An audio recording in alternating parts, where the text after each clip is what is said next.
Kickoff is brought to you by Community First Credit Union, Winn-Dixie, Baptist Health, Bowden Nye and Associates, Brumos Automotive, and Coastal Spine and Pain Center. Hello and welcome into Armada Kickoff. We'll call this our homecoming edition. The Armada back home at Community First Park for the first time in 6 weeks on Saturday, getting ready to take on the New York Cosmos. And we're actually going to talk to a few of the players who say how excited they are to be back at home on Saturday. And Bob Veal joins us for Bob's Boot Room. But first, let's start with, well, the situation the Armada have right now, which is they've got to find a win, and they've got to do it pretty quickly.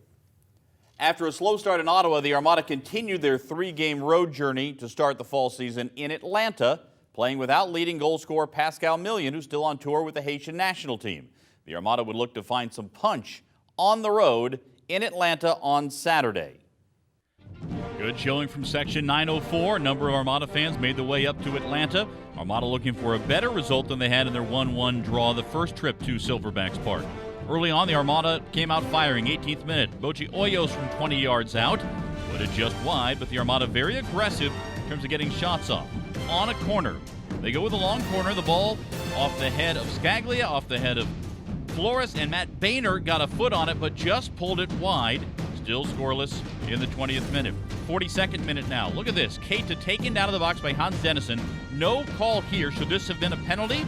Well, you can judge for yourself. The Armada didn't get the call. Keita, a couple of minutes later, would have a shot at things on a run out, though. Keita on the run, got the ball to his left foot, and just didn't hit it cleanly. Sent it over the top. We're scoreless at halftime. 60th minute. And here is the strike for Atlanta. On a bit of a scramble in the box, the ball comes to Michael Reed, who slots it past Miguel Gallardo. Really didn't have much of a chance on that one. It's 1-0 Atlanta. Joseph Tovey came in the 64th minute. Had a shot here that just sailed wide. Got off the hand of C.J. Cochran. Then the controversial call. Is this a goal? Armada thought so. Referee called it a handball, saying that it hit Tommy Krissty in the arm. Take another look. Krissty out front. It deflects off at least one, maybe two Silverbacks players. And then it appears to go off the shoulder of Krissty. That should be a goal if it's off the shoulder. If it's off the arm, it's a handball. One more look at it. The Armada don't get the call, and they don't get the equalizer. Jacksonville loses in Atlanta. Final 1-0. Ball went off my shoulder. You know, everything I have to do, I tried to do it, and thought I did right, and this happens. You know, it's just a game. Yeah, it's always disappointing. You know, we thought we were gonna come back and tie it up or even get the win. You know, unfortunately the calls didn't really go our way, but you know, proud of the guys. We fought hard till the end, and that's just how soccer is. Sometimes it goes your way, sometimes it don't. But right now we're gonna keep a positive mind frame. I'm very proud of the effort the guys put in today. We are, as I said before, we're following a very difficult style of football that you hardly ever see here in America. We're staying loyal to it. We're not going to change, and we get better and better.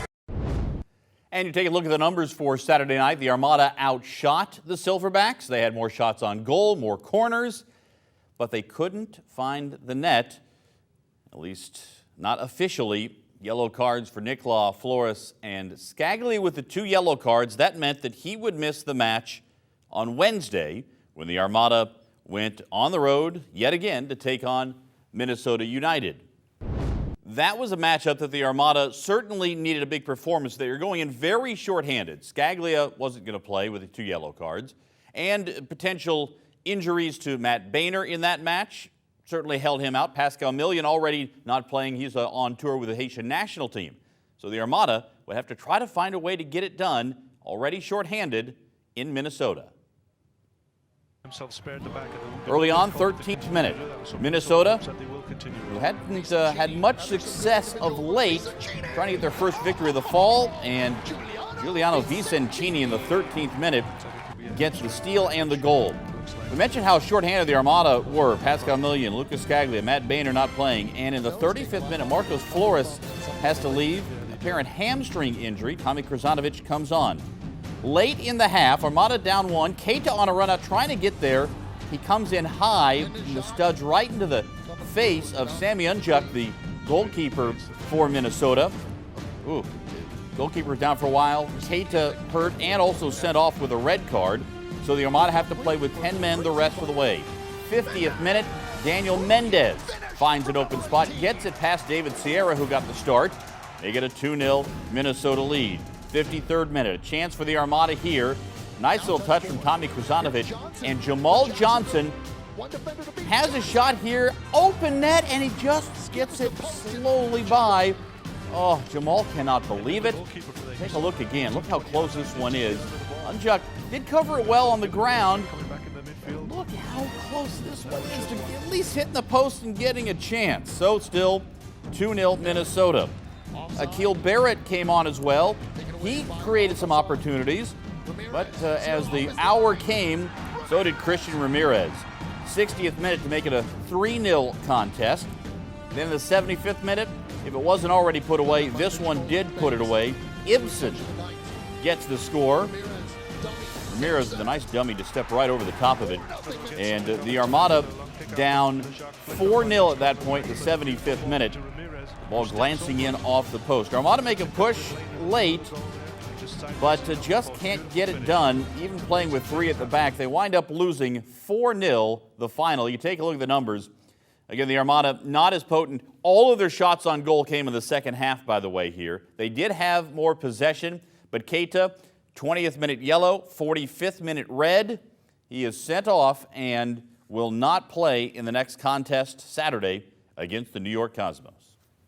As Cole just mentioned, the boys in blue return to Community First Park on Saturday night at 7:30 p.m. to face Raul and the New York Cosmos in their fall home opener. The following weekend, they have a bye week, and then they are back in action on Friday night, July 31st, against the Loons of Minnesota, with kickoff at 7:30 p.m.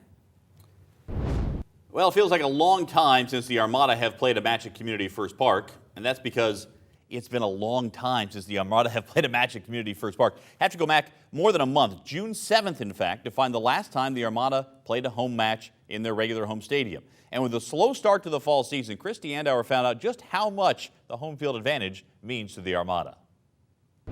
It's been over a month now since the Armada played at Community First Park, and after a tough 3 weeks on the road, Lucas Rodriguez says home and their fans is exactly what they need. We need as many people, as much energy as possible. We're going to play a very tough team. Every game in this league is going to be complicated, and we need our fans to support us every game just like they have. But at the same time, I'm not surprised. I think Jacksonville demonstrated that when we play at home, fans respond and they bring a lot of energy to the game. So we just need everybody to keep believing and keep supporting like they always have, and believe that this team is fighting every ball and every second so that we can bring a championship home. There's no doubt that Armada fans have shown their support, setting NASL attendance records in their first season ever. And even though they've had a rocky start this fall season, forward Marcos Flores tells fans not to give up. We regroup and keep believing. We are Armada. As you know, we never gave up. And we want to work absolutely hard to play one of the best games of the leagues in between Cosmos and Armada. Invite all the fans to get behind us or next to us, because they can't thank enough. The 904, we can't thank enough. Every Jacksonville, the community is helping us, and we need them more than ever. And when they're back home, they'll face a team that needs almost no introduction. The Keystone franchise of the NASL will be on display on the First Coast on Saturday. History, tradition, and current excellence. That's what the Armada are facing Saturday night in the New York Cosmos. It's been 32 years since the Cosmos last played in Jacksonville. Back then, they had stars like Pele and Beckenbauer. In the first incarnation of the North American Soccer League, the Cosmos won 5 soccer bowls and were the centerpiece of American soccer. The Cosmos made their return to the NASL in 2013 and promptly won the league. Last year they missed the playoffs, but this season they'll be back in the championship after winning the spring season title. So far this year, nobody has beaten the Cosmos. They've won 5, drawn 6. One of those draws came in their final match of the spring when the Armada scored 3 goals in the second half to earn a point on the road. The Cosmos should be well rested after opening the fall with a draw. They were off last week. This will be the one and only time this year that the Cosmos come to Jacksonville to play at Community First Park. Fall season tickets are now on sale, and you can still get the same perks as full season ticket owners, like invites to exclusive events where you can actually meet some of the Armada players. As low as $10 per match, includes 10 home matches, which starts this Saturday. New York Cosmos at 7:30. Call 844-2-ARMADA or online at armadafc.com. An NASL record comes to an end and an impressive performance by the league's top goal scorer. Straight ahead, we go around the NASL. And Bob Veal joins us in Bob's Boot Room. Stick around, we're just getting started on Armada Kickoff.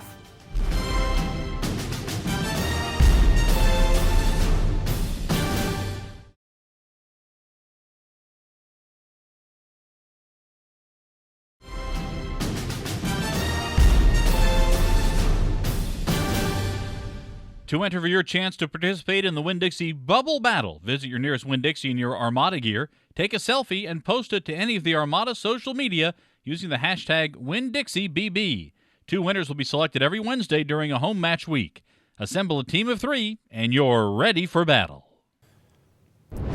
Week 2 in the NASL's fall season saw the end of Ottawa's shutout streak and a San Antonio Scorpion taking the goal-scoring lead with a dominating performance. Let's go around the NASL.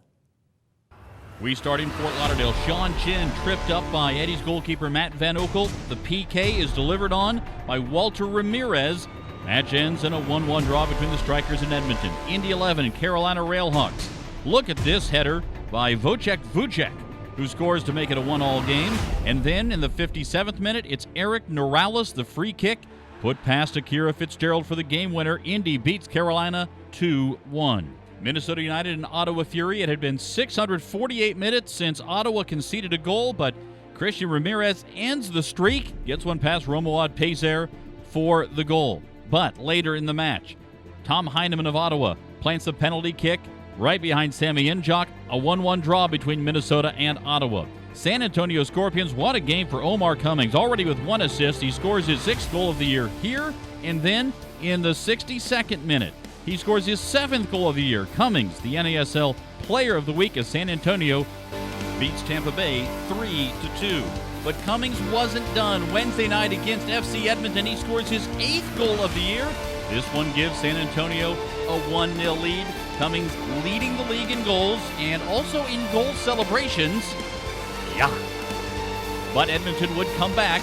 Eddie's able to equalize and gain a 2-2 draw. That was the other match on Wednesday night.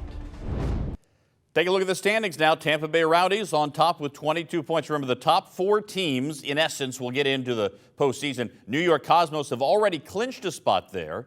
And then it will be the fall season champion and the next 2 best overall records. So with a victory over the Armada on Wednesday night, Minnesota United has vaulted up into that 4th spot. That's a big one we'll be keeping a close eye on. Indy 11 also making a charge here. They're on 17 points in 5th place. The Armada with 12 points, and you can see it's still a very compacted middle class of the NASL, but it's time for the Armada to start picking up points. Even if it's a point here with a draw, a point there, they need to start piling up the points as they sit with 12 points in the combined league standings. Now let's head to Bob's Boot Room, presented by Nike. Here are Bob Veal and Krissty Andaur.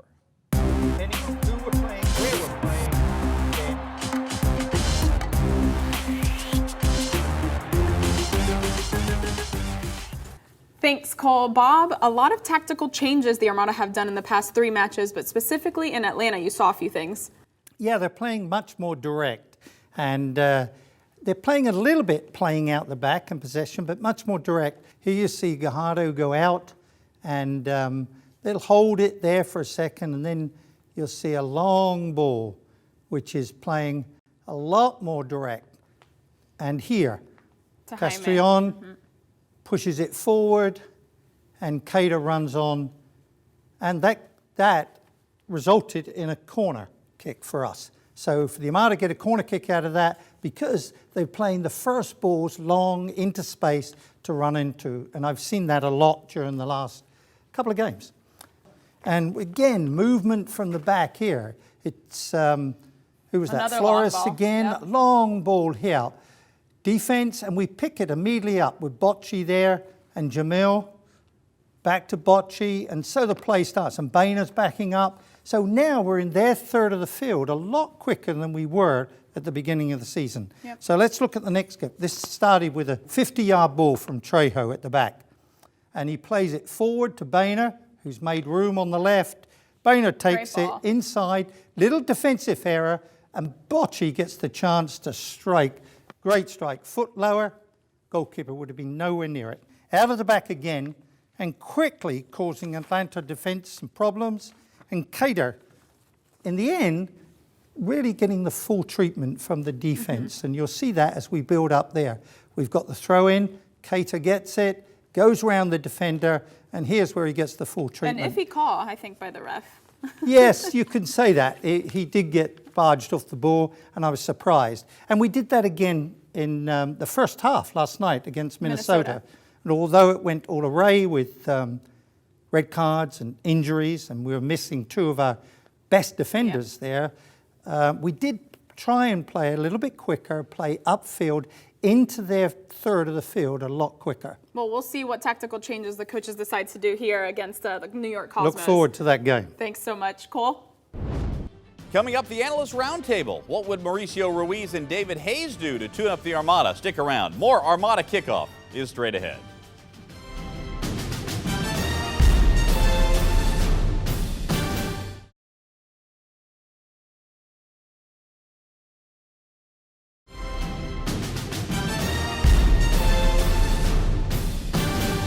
The Armada Social Rewards program is a great way to stay connected with the team via social media. Just go online at armadasocialrewards.com, create an account, and start earning free gifts. Like, tweet, tag, and start earning those tokens. Each week we pick a random winner, and congratulations to Nicholas Baina. You've won 2 tickets to the first ever fall match for the Armada Saturday night against the New York Cosmos. And now let's head over to the Roundtable presented by Subway. Cole? You can switch around and we're going to be very strong. We saw a lot of different players, a lot of different lineups. All right, thank you, Krissty. Time now for the Analyst Roundtable, presented by Subway. Mauricio Ruiz, David Hayes here. All right, the Armada have started the fall season with 3 straight losses, 3 straight shutouts against them. David, how do you fix this thing? Obviously, we have to score some goals. We're 0-4 and 7 against. But again, it goes back to defense for me. If you look at us, I said it out there, we look like a heart rate monitor getting out of the back, and we're leaving holes wide open. Either the left back is straggling or the right back, or somebody's always out of line and not together, and we're giving up goals. And it's hard to come back in this league when you give up goals chasing games. No, it is, and especially the teams that we played early in the season with Ottawa and in Atlanta specifically being so tight. You have to get tight as well, and hopefully that's the lesson that we learned in the spring, is that you have to put a priority into your defensive shape, into your defensive organization. Otherwise, games are going to be tight the way they were in the beginning. Even last night, it was a tight game until the red card. So you have to be as organized defensively as you can. And so far, even in the spring season going into now, we don't look like we have our status back there. You mentioned how much the red card on Keita in the 45th minute really changed things against Minnesota. Keita will not play against the Cosmos as a result. The Armada are going to be without Pascal Million, who's playing for the Haitian national team. Matt Boehner and Marcos Flores both have injuries that held Boehner out of the match against Minnesota. During the match against Minnesota, Flores got hurt. We don't know if they'll play. If you're that shorthanded, do you change your system, change your tactic? What do you do? Well, if there's ever going to be a time that you have to change something, it's now. That's why those players were the big name players. You don't have 2 or 3 or 4 of those guys. You have capable substitutes that can come in and replace them for a moment at a time. But if you're going to change at any time, especially after 3 losses, you got to get a win because we can't allow goals. Absolutely. I mean, the people that have been waiting for their chances they're going to get their chance. But you do have to change up, whether it's more direct, whatever. But it's playing as a unit, getting through this game because we're playing the top place team. Right. Really. Let's finish on this. Back at home for the first time since June the 7th at Community First Park to play an NASL match. Can the home field advantage make a difference for the Armada? Well, absolutely. No, hopefully the fans know that now this is their calling. When the team is down, the 12 men really comes into equation now, and playing shorthanded. Playing 0-3 going into the fall season, the fans really need to they need to play their role right now. Absolutely, the fans are like I said in Portland, they were the greatest and they pick you up when you're down, and they need them right now. Yeah, and they'll need to hear a lot of them on Saturday night against the Cosmos. David Hayes, Mauricio Ruiz, thanks so much. Straight ahead, we jump into the Twitterverse. What are some of the Armada players saying after a rough week on the road? More to come right here on Armada Kickoff.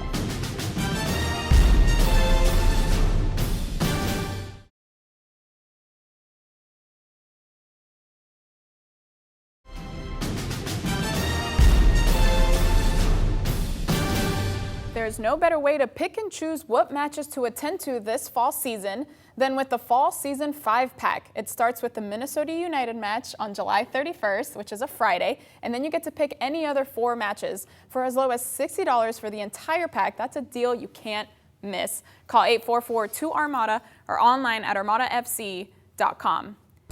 And now let's dive into the social media world to see what Armada players and fans were up to this week. This fan tweeted how much the Armada loves its fans and how much the Armada loves them back after CW offered a live stream and watch party, actually, for the Wednesday night match against Minnesota. Pascal Million celebrated his victory with the Haitian national team. Gosh, is he fit. Yeah. Tuesday night as they move on to the quarterfinals of the Gold Cup. Section 904 tweets they will be with the Armada until the very end. And look, Joseph Toby made a new best friend last week in Atlanta. And how cute is that? And Keita, of course, tweeted out his apologies after being sent off in Minnesota, saying, "I would like to say sorry to all Jack's Armada fans as well. Now we are going to work hard to get through tonight's game and focus on Saturday's game against the New York Cosmos." Obviously, a very tough match, 4-0, but Keita specifically being sent off. It was a turning point in the match, wasn't it? Absolutely. Yeah, and you can tell he cares. I mean, and there's no doubt that there's a passion with this team, that they do care what's going on and they want to get things turned around. And the great chance to do that, of course, at home on Saturday when you can play at home in front of your home fans. Exactly. Even if you're not at 100%, it's just what the doctor ordered. Keita will have to watch, though, and maybe get a little inspiration, maybe a little extra commando call. Yeah, exactly. Coming out. He's sort of a leader, so I'm sure he's going to express his feelings out to his teammates and hopefully get a win. That's right. Well, you can get the very latest on the Armada online at armadafc.com, and on the radio, the Armada Soccer Show airs Friday at 3 on Sports Radio 930. You can also hear the Armada Monday podcast every Monday with Bob Veal and me on armadafc.com. Remember, the Armada take on the New York Cosmos tomorrow night at Community First Park. Kickoff time is set for 7:30. The pre-match party will begin at 5 p.m. with $1 Coors Light beers till 6, and then add a hot dog for $3 from 6 to 7. I'm Cole Pepper. I'm Krissty Andaur. See you next week.